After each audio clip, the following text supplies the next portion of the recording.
এই দেখো তোমাদের মানও পুজো দিয়েছে, দিয়ে চলো দেখি কি করছে ও।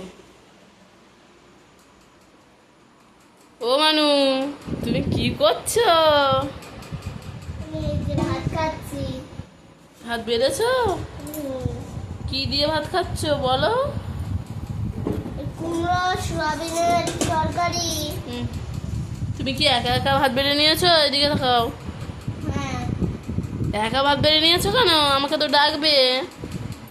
তো তুমি তরকারি নাও।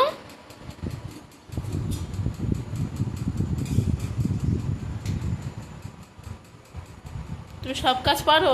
হ্যাঁ পারি। বন্ধুদের উদ্দেশ্যে কিছু বলো, যে তোমরাও নিজের কাজ নিজেরা করো। হুম, চাপা দাও। এটা দিয়ে ঢাকা দেওয়া ছিল। ও, এখন তুমি ওইটুকু তরকারি তো হয়ে যাবে তোমার। এটা কাচ্ছি আর ও, বেশ ভালো। এখন মানু ভাত খাচ্ছে, তোমরা সবাই দেখলে। তো ওকে আর ডিস্টার্ব করবো না, খাওয়া দাওয়া করুক, চলো আমরা যাই।